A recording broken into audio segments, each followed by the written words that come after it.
السلام عليكم. اليوم غادي نشارك معكم وصفة زوينة بزاف، ساندويتش بورق الأرز، خفيف وصحي ومناسب للناس اللي ما كياكلوش الجلوتين، وحتى الناس اللي دايرين حمية غادي يعجبكم ان شاء الله.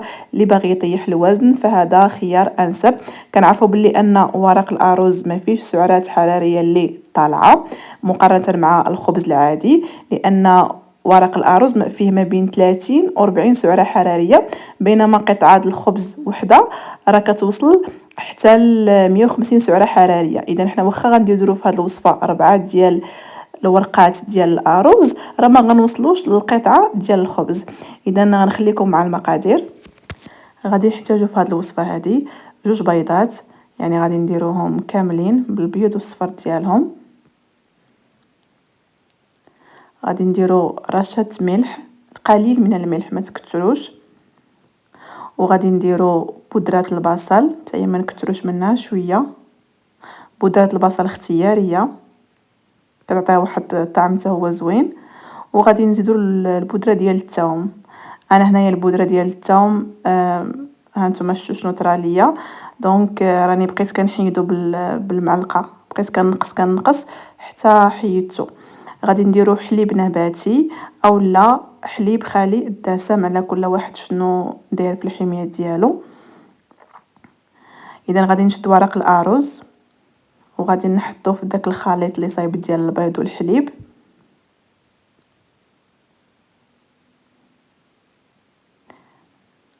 غادي نحطها وغادي نضيف ورقه اخرى، يعني ديك الورقه غادي نديرها من الفوق.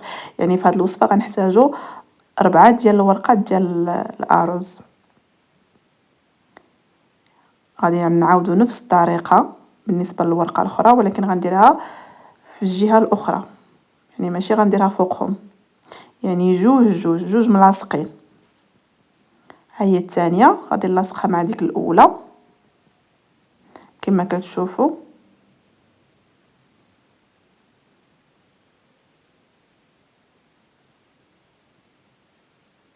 صافي هنايا غادي ندير بحال علامه ديال زائد بالموس، وغادي نعاود نقسم ديك كل قطعه نقسمها على جوج.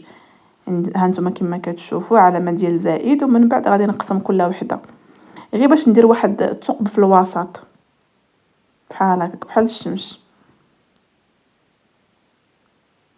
ها نتوما كما كتشوفوا. ونفس الطريقه غادي نديرها للثانيه. انا هي الاولى والثانيه نتوما غادي تشوفوا درت لها نفس الطريقه. ومن بعد غادي نحط وحده فوق وحده، يعني وحده غادي نديرها فوق وحده، وبشويه في هذه المرحله بشويه باش ما يتقطعوش لينا، حيت داك البيض بحال اللي كيلصق في التحت. صافي وغادي نبقى نقادهم، يعني وحده فوق وحده، وغادي نقادهم مزيان. وغادي نجيب واحد لاطه كتدخل الفرن مفرشه بالبابي، لان مديرتوش البابي غادي يلصق ليكم. يعني ورق الطبخ ضروري يكون. وهنهزوها غير بشويه ونقادوها.